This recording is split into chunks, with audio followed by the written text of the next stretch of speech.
అనకాపల్లి జిల్లాలో ఉన్నటువంటి పరవాడ ఫార్మాసిటీని ఆనుకొని ఉన్నటువంటి ఇండస్ట్రియల్ పార్క్ ఏదైతే ఉందో, ఇండస్ట్రియల్ పార్క్ లో దక్షిణ ఎనర్జీ అనే కంపెనీలో ఘోర ప్రమాదం అనేటువంటి చోటు చేసుకుంది. ఇప్పటికే 4 కార్మికులు మృతి చెందారనేటువంటి సమాచారం ఉంది. ఇప్పటికే 2 డెడ్ బాడీలు బయటకు కనబడుతూ ఉన్నాయి. కాలుతో ఉంది. ఏదైతే అగ్ని జరుగుతున్నటువంటి ప్రమాదం ఉందో, ఈ ప్రమాదంలో భారీ ఎత్తున మంటలు ఎగిసిపడుతూ ఉన్నాయి. అందుకని జిల్లా అధికార యంత్రాంగం ఇలాంటి పరిశ్రమల మీద సమగ్రమైన దర్యాప్తు చేయండి.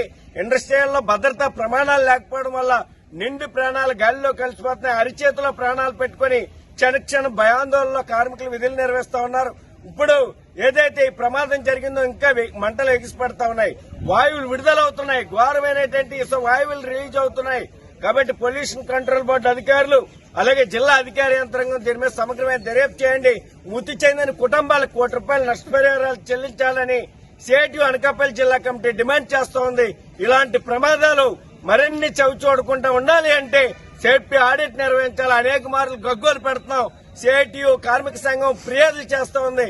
అయినా ప్రభుత్వ అధికారులు సేఫ్టీ ఆడిట్ నిర్వహించకపోవడం వల్ల ఇలాంటి ప్రమాదాలు జరుగుతూ ఉన్నాయి. ఇప్పటికైనా భద్రతా ప్రమాణాలు పాటించడం కోసం చర్యలు చేపట్టాలనేసి సిఐటియు అనకాపల్లి జిల్లా కమిటీ డిమాండ్ చేస్తోంది.